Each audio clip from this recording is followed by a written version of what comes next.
तो देखिए आज हम बात करेंगे फरवरी में क्या काम करना है इन पे। तो देखिए सबसे पहली चीज़ अक्टूबर नवंबर में गुलाब जिनके पास पुराने पड़े होते हैं उसकी प्रूनिंग की जाती है, उसको कहते हैं हार्ड प्रूनिंग करें।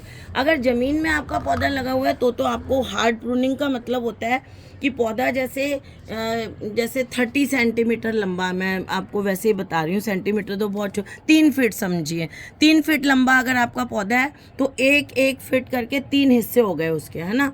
तो उसमें से आपको सिर्फ 1 फीट रहने देना है और 2 फीट ऊपर के पौधे को काट देना है, इसको कहते हैं हार्ड प्रूनिंग।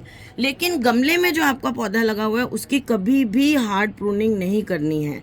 उसकी प्रूनिंग मैक्सिमम 2 इंच से लेके 3 इंच से ज़्यादा नहीं करनी है, क्योंकि ज़मीन में पौधे की जड़ें बहुत डीप तक जाती हैं। गमले में आपने प्रूनिंग कर दी तो उसको दोबारा से अपना वो साइज़ लेने में बहुत टाइम लग जाता है। ये बहुत गलत चीज़ है जो आप लोगों को कोई भी नहीं बताता है। तो गमले में लगे पौधे की बहुत ज़्यादा प्रूनिंग कभी नहीं करनी चाहिए। जो भी करनी होती है 2-3 इंच तक की प्रूनिंग वो अक्टूबर में की जाती है, ताकि उसमें फिर उसको खाद दिया जाता है ताकि उसमें बहुत ज़्यादा पत्ते आएँ और आपका पौधा जो है वो ग्रो करे और आपके पौधे अब फूल दे रहे होंगे। और अब फरवरी में क्या है कि अभी भी ये फ्लावर करेंगे, मार्च तक फ्लावर करेंगे और गर्मियों में फिर इनकी फ्लावरिंग कम हो जाएगी या फ्लावर्स के साइज़ छोटे हो जाएंगे। तो अब हमें फरवरी में इनकी जो है वो क्या केयर करनी है उसके बारे में बात करते हैं। एक तो इनको फुल धूप में रखना है, जो सर्दी में भी थी, लेकिन अब थोड़ी तेज़ होगी धूप तो और अच्छे फ्लावर आएंगे इसमें। थोड़ी तेज़ी धूप में बढ़ेगी ना संक्रांत के बाद तो अच्छे फ्लावर्स आते हैं इसमें। तो अब हमें इसको धूप में तो पड़े ही हैं, नहीं है तो ज़्यादा धूप में इनको हमको शिफ्ट कर देना है।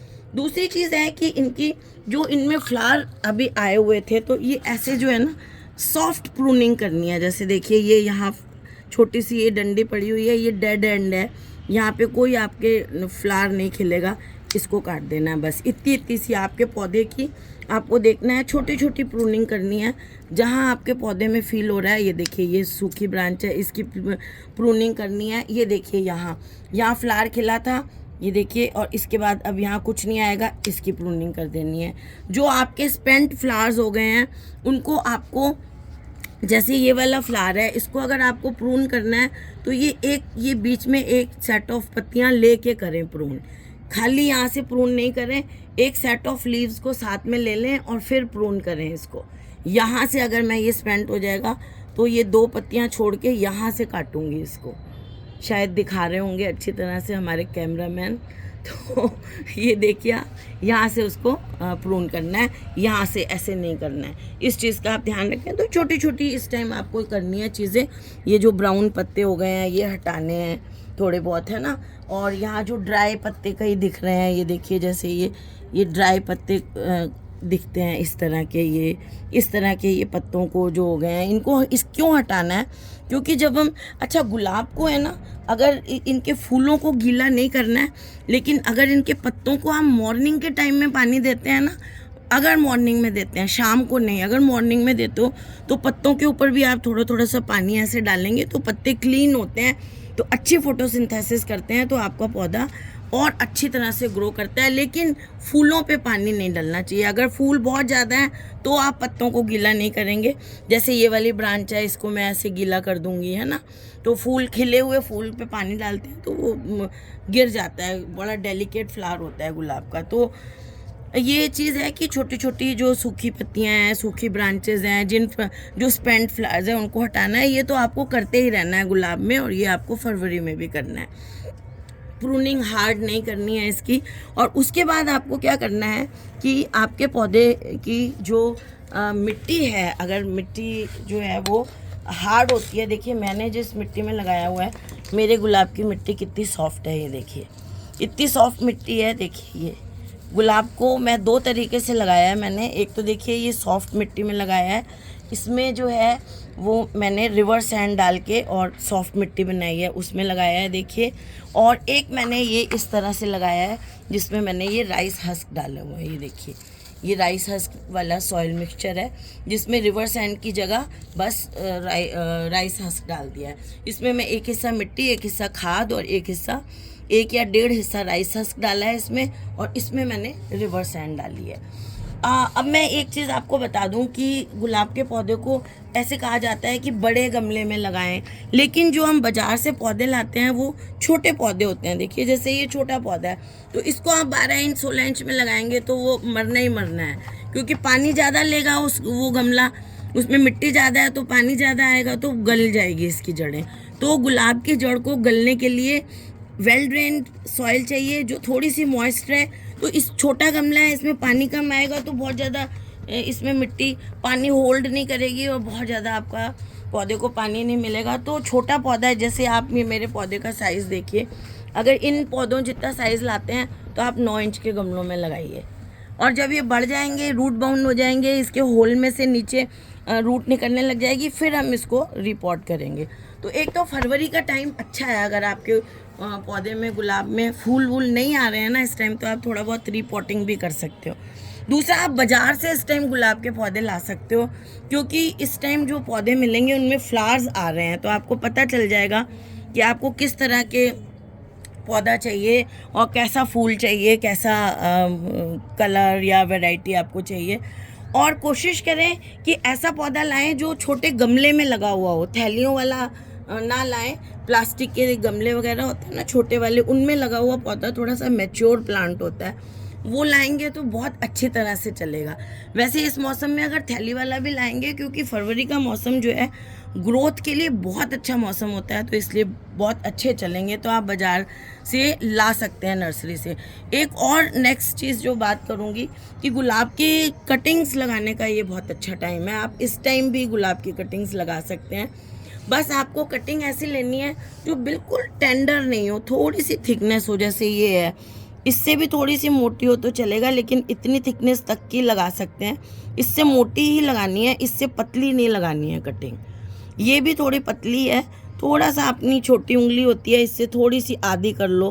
पेंसिल होती है ना हमारी, जो उस टाइप की कटिंग हो तो वो बहुत अच्छी चलती है गुलाब की, वो लगा सकते हैं। अब नेक्स्ट टाइम इसमें आपको क्या करना है, गुड़ाई करनी है। जैसे मैंने कहा, गुड़ाई करने से 2 फायदे होते हैं। एक तो जो सुपरफिशियल जड़ें होती हैं ना, ऊपर जो लेवल पे मिट्टी के ऐसे सरफेस पे ग्रो करने लग जाती हैं, वो इसलिए करती हैं, कम पानी मिलता है ना जब पौधे को, तो उसकी जड़ें सरफेस पे ग्रो करने लग जाती हैं। नीचे पानी नहीं है इसलिए उसको पानी चाहिए, पानी ऊपर ऊपर ही है, कम है तो वो ऊपर ऊपर, इनकम्प्लीट वाटरिंग जब हम करते हैं ना पौधों की, तो ऊपर यूँ ऐसे जड़ें आ जाती हैं। तो वो जड़ें ऊपर वाली जो है वो हार्मफुल होती हैं, वो उससे कभी भी आपको थोड़ा सा पानी पौधे को नहीं मिला तो वो मरने का डर रहता है। और डीप जो जड़ें हैं तो वो अंदर मिट्टी में दबी रहती हैं, तो एक दिन नहीं भी पानी मिला तो उनको नुकसान नहीं करती पौधे को। तो जैसे हम ऐसे गुड़ाई करते हैं किसी चीज़ से, तो ये जो जड़ें होती हैं, ये जड़ें हट जाती हैं, फाइबर वाली ये टूट जाती हैं, ये हटानी होती हैं। एक तो हमें इसमें कोई भी वीड हो आपके गमले में उसको हटा दें। एक और चीज़ आपको देखनी है कि जैसे ये जो पॉइंट है, ये देखिए, ये जो पॉइंट है ना, ये ग्राफ्टिंग वाला पॉइंट है। इस पॉइंट से ऊपर की जितनी भी पत्तियां हैं तो देखिए उसमें 5 लीव्स हैं, 1 2 3 4 5। और ये जिस पौधे पे ग्राफ्टिंग की जाती है ना, वो जंगली पौधे पे की जाती है। तो कई बार क्या होता है, क्योंकि ये बहुत ग्रोथ का टाइम है, फरवरी का टाइम, तो यहाँ इस ग्राफ्टिंग से नीचे से भी ब्रांचेस निकलने लग जाती हैं उस जंगली पौधे के जिस पे ये ग्राफ्टिंग की हुई है। तो उनमें ऐसे सीधी एक ब्रांच निकलती है, और उस ब्रांच की पहचान क्या है, उसमें 9 पत्तियाँ होती हैं। तो अगर आपको ऐसी कोई 9 लीव्स वाली ब्रांच दिखती है तो आप उस ब्रांच को काट देंगे यहाँ नीचे से, क्योंकि वो ब्रांच सारा फूड ले लेगी और ये ग्राफ्टिंग के ऊपर वाला पौधा उगना कम हो जाएगा। तो ये चीज़ का आप फरवरी ग्रोथ का टाइम है, बहुत ज़्यादा ध्यान देंगे। फिर हमने क्लीनिंग भी कर ली, थोड़ी सी प्रूनिंग भी कर दी अपने पौधे की, डेड हेडिंग भी कर दी, मतलब स्पेंट फ्लावर्स भी हटा दिए। अब हमें क्या करना है, अपने पौधे को खाद देनी है, ताकि अब फरवरी में अच्छे से ये खूब सारा हमारे को फ्लावर्स दे। तो उसके लिए हमें क्या करना है, जो गुलाब का पौधा होता है ना, उसके लिए मेरा जो एक्सपीरियंस किया हुआ खाद है जो सबसे अच्छा होता है, मतलब खाली थ्योरी नहीं है, मैंने उसको यूज़ किया हुआ है, वो है ये जो हमारी चाय पत्ती होती है ना, उसकी खाद से इतने फ्लावर्स आते हैं इसमें बहुत ज़्यादा। तो चाय पत्ती की जो खाद है ना, एक तो हम लोग चाय पत्ती चाय बनाते हैं, उसके बाद उबालते हैं, जो उसको धो के और सुखा लेते हैं। उससे भी अच्छी चीज़ आपको क्या करनी है कि जैसे आपने चाय पत्ती धो के और आपने उसको सुखाओ मत, उसको आप, अगर आपके पास ज़मीन है तो किसी गड्ढे में, देखिए इसमें भी अभी बर्ड्स आनी शुरू हो रही हैं, ये देखिए। तो सुखा के आप थोड़ा सा कोई गड्ढा खोद लीजिए 1 फीट गहरा, उसमें डालते जाओ उसको और ऊपर से ढकते जाओ, तो थोड़े दिनों बाद 15-20 दिन बाद वो डिकम्पोज हो जाएगी। तो वो वाली चाय पत्ती की खाद इसमें डालिए। या आपके पास जो है ज़मीन नहीं है तो आप एक गमला लें, उसमें आधा मिट्टी भर दें, फिर उसमें 2-4-5 दिन की चाय पत्ती धो के डाल दें। धो के डालेंगे ना तो उसका एक्स्ट्रा पानी अपने आप नीचे चला जाएगा मिट्टी में। फिर उसको एक लेयर मिट्टी से ढक दें, फिर उसके ऊपर थोड़ी सी और चाय पत्ती डालें। अगर उसको 15-20 दिन ऐसे रखा रहने देंगे तो वो अच्छी सी डिकम्पोज खाद हो जाएगी। वो वाली खाद जो है ना चाय पत्ती वाली, इसको आप दें तो आप देखिएगा और मुझे बाद में कभी कमेंट करके बताइएगा कि आपके पौधे में कितने ज़्यादा फ्लावर्स आते हैं। क्योंकि गुलाब के पौधे को फ्लावरिंग के लिए फॉस्फोरस ज़्यादा नहीं चाहिए होता है, इसको नाइट्रोजन ज़्यादा चाहिए होता है, उससे इसमें फ्लावर्स ज़्यादा आते हैं। और जो चाय पत्ती वाली खाद है उसमें नाइट्रोजन और माइक्रो न्यूट्रिएंट्स जो है ना वो बहुत ज़्यादा भरे हुए होते हैं। तो इस तरह से आप इसमें वो वाली खाद डालें चाय पत्ती की, बहुत अच्छी है। तो अभी इस टाइम जो मैं खाद डाल रही हूँ वो आपको बताती हूँ। देखिए एक तो ये वर्मी कंपोस्ट है, ठीक है। इस वर्मी कंपोस्ट में मैंने हाफ जो है ना वो चाय पत्ती वाली, वो जो मैं आपको खाद बताती हूँ, देखिए वो जब आपकी गल जाती है ना, सड़ जाती है, तो वो इस तरह की हो जाती है। तो इसमें मैंने जितनी ये कंपोस्ट है उसके हाफ की क्वांटिटी के हिसाब से वो वाली मिक्स कर ली हुई है चाय पत्ती वाली खाद, आपको अलग रखने के लिए। ये डिकम्पोज होके ऐसी हो जाती है ये चाय। इसमें माइक्रो न्यूट्रिएंट्स भी बहुत हैं। ये और ये आधी वर्मी कंपोस्ट में आधा मैंने ये मिला ली है चाय पत्ती वाली खाद। ये मिला के फिर इसमें हम थोड़ा सा डालेंगे फंजीसाइड पाउडर, वो मैं दिखाती हूँ आपको। ये देखिए इसमें अब हम मिला लेंगे ये फंजीसाइड पाउडर। अच्छी सी क्वांटिटी में मैंने मिलाया है, क्योंकि गुलाब जो है ना इसको फूलों का राजा कहा जाता है ना, तो राजा के साथ साथ ये राजा जैसा डेलिकेट भी है, इसको ध्यान भी बहुत रखना पड़ता है, इस पर इंसेक्ट्स बहुत लगते हैं। तो इसको आप 20 दिन में एक बार तो नीम ऑयल का अच्छा सा छिड़काव ज़रूर करा करें। देखिए इसमें मैंने फंजीसाइड मिला लिया है और इसकी जगह मैं इसमें ट्राइकोडर्मा भी मिला सकती हूँ। ट्राइकोडर्मा भी एक बहुत अच्छा फंजीसाइड है और वो आपकी सॉइल का अमेंडमेंट भी करता है। तो अब मैंने इसमें क्या मिला लिया है, चाय पत्ती की खाद मिला ली है और इसमें मैंने साफ़ मिला लिया है और ये वर्मी कंपोस्ट है खूब सारी। बस इतना सिंपल सा आपको इसका फॉर्मूला रखना है। और इसको इसमें अगर आप चाहते हैं इसमें तो जैसे ये इतनी सारी खाद है ना, तो इसमें आधा चम्मच DAP भी डाल सकते हैं। DAP का जो आते हैं ना छोटा वाला, आधा चम्मच ग्रेन्यूल्स, वो डाल लें इस पूरे इतने सारे में जो आपको क्वांटिटी दिख रही है। बस इसको हमने इसमें दे देना है। एक काम और कर सकते हैं, अगर आप बिल्कुल न्यू गार्डनर हैं और देखिए ये खाद मैं ऐसे दूर दे रही हूँ, थोड़ा सा बिल्कुल स्टेम के साथ साथ नहीं देनी है, ऐसे दूर देनी है, देखिए। और हम क्या करेंगे, जैसे हमने ये दूर तक खाद दे दी, अब ये जो गड्ढे वाली जगह हमने बनाई है ना, इसमें ये देखिए यहाँ इसके साइड में ये दूसरी मिट्टी ऐसे डाल देते हैं ताकि ये जो खाद है ना इसको स्टेम को टच नहीं करे। स्टेम को टच करना अच्छा। कई लोग क्या करते हैं, इसमें सरसों खली को पीस के इसमें और मिला लेते हैं, जो मैंने ये मिलाया है। लेकिन आपको सरसों खली नहीं मिलानी है इसमें पीस के, क्योंकि सरसों खली में फंगस बहुत जल्दी लगता है। और दूसरा ऑप्शन मैं आपको बताती हूँ, अगर आपने ये जो चाय पत्ती मैंने कहा है डिकम्पोज की हुई, ये नहीं मिलानी है, तो इसमें आप सीवीड आता है, सीवीड ग्रेन्यूल्स आते हैं, छोटे छोटे चाय पत्ती क्या बिल्कुल ड्राई होती है ना बारीक वाली, वैसे छोटे छोटे ग्रेन्यूल्स आते हैं सीवीड के, और वो आप मिला लें। आप जो वर्मी कंपोस्ट लेते हैं उसमें 1 मुट्ठी वो मिला लें। और अगर आपके पास चाय पत्ती वाली खाद नहीं है तो उसको आप इस तरह से दे देंगे। अब हमें क्या है कि ये हमने खाद दे दी है ना, इसमें हमने बहुत अच्छी तरह से साफ जो है वो मैंने मिलाया। आप कोई भी फंजीसाइड मिला सकते हैं। एक और बात इस स्टेज पे आपको कहूँगी कि जो आपने इसमें से जो फूल काट जो हैं उनको प्रून किया है, या जो छोटी छोटी ब्रांचेस को आपने काटा है, जहाँ से भी काटा है वहाँ पे जो कोई भी फंजीसाइड है उसका एक पेस्ट बना के उस जगह पे वो ज़रूर लगा दें, ताकि ये जगह जब ओपन रहेगी तो कच्ची जगह ओपन रहती है तो वहाँ से फंगस, कोई बैक्टीरिया, कोई भी पेस्ट के जो स्पोर्स हैं है ना, अंडे हैं, वो यहाँ पर एंटर कर सकते हैं। तो वो आप उसको लॉक कर देंगे फंजीसाइड लगाकर, ताकि वहाँ से कोई भी चीज़ अंदर एंटर नहीं करे। नहीं तो ज़्यादा चौड़ी ब्रांच है तो नेल पॉलिश से लॉक कर दें उसको, तो वहाँ से कोई चीज़ अंदर एंटर नहीं करनी चाहिए। तो इस तरह से हमने खाद दे दी। अब ये देने के बाद क्योंकि हमारे पौधे में फ्लावर आएंगे, फ्लावर आ भी रहे हैं, तो ये तो हमने दे दी इसमें स्लो रिलीज फर्टिलाइज़र। मैं फिर कहूँगी कि गुलाब के लिए बेस्ट फर्टिलाइज़र जो है वो नाइट्रोजन का होता है। अभी जैसे मैंने बोला, कई लोग मुझे बोल देते हैं आप आधी बात छोड़ देते हो। मैं बात करते करते ट्रैक थोड़ा सा अलग हो जाता है। जो लोग बिल्कुल न्यू गार्डनर्स हैं, जिनको ऐसे डर लगता है कि अभी भी क्या होगा, तो बाज़ार में एक रोज़ फर्टिलाइज़र आता है, मिक्स किया पैकेट आता है रोज़ फर्टिलाइज़र के नाम से, वो आप लाएं और जब ये वर्मी कंपोस्ट दें तो एक मुट्ठी रोज़ फर्टिलाइज़र उस वर्मी कंपोस्ट में या गोबर की खाद में मिला लें।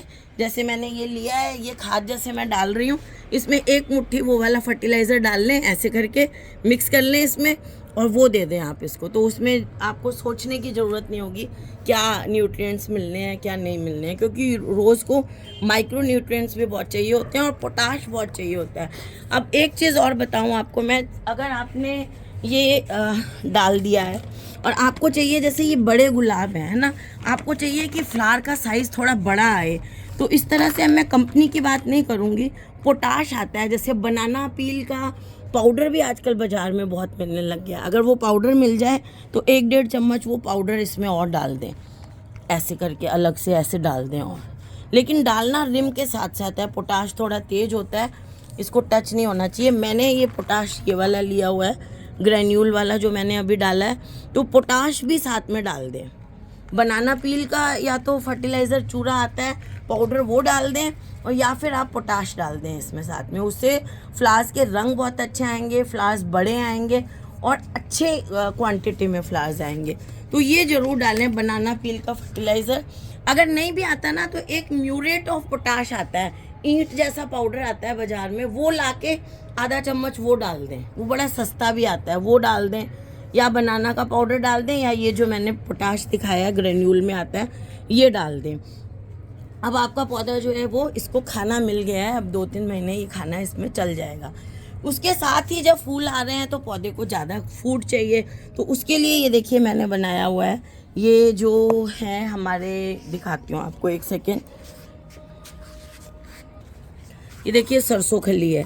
ये फ्लावरिंग वाले प्लांट्स में दाने के लिए बहुत सुपर फूड है ये इनका, और कुछ नहीं है तो सरसों खली लाइए, पानी में घोलिए। तो ये सरसों खली मैंने करीब 1 महीना हो गया होगा, एक बाल्टी में जो है वो 2-3 किलो सरसों खली भिगो के 10 लीटर की बाल्टी में उसमें गुड़ डाल दिया था 1 पाव के करीब, और उसको ढक के रख दो, हिलाते रहो दूसरे-तीसरे दिन, तो एक बहुत अच्छा सा आपका फर्टिलाइज़र तैयार होता है इस रंग का। देखिए ये जो फर्टिलाइज़र है, इसको आप क्या करें, 15 दिन में एक बार 1 डब्बा निकालें, मतलब 1 लीटर निकालें और 5 लीटर पानी में इसको डिज़ोल्व करें और अपने पौधों को इस तरह से दे दें। ये देखिए इस तरह से दे दें अपने पौधों को। तो बस ये भी फ्लावरिंग के लिए एक मतलब बेस्ट फर्टिलाइज़र है। लेकिन कभी भी आप जो सरसों खली है वो पाउडर बना के या डायरेक्ट ऐसे कभी नहीं डालनी है।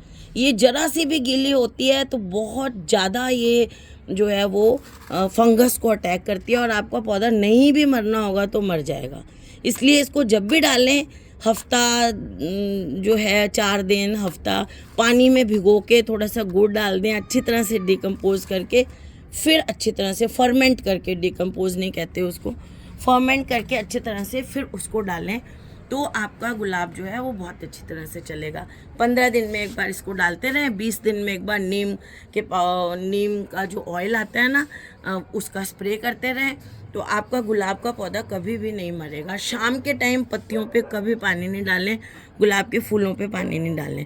तो ये सब काम जो है वो फरवरी में आप अपने पौधे में करें तो आपका पौधा मार्च अप्रैल तक अच्छे से फ्लावर देगा। और उसके बाद गर्मी में क्या करना है उस पर हम फिर से बात करेंगे। तो फ्रेंड्स, अगर आपको ये वीडियो अच्छा लगा हो तो इसे लाइक करिएगा, शेयर करिएगा और मेरे चैनल को सब्सक्राइब करिएगा। Okay friends, bye.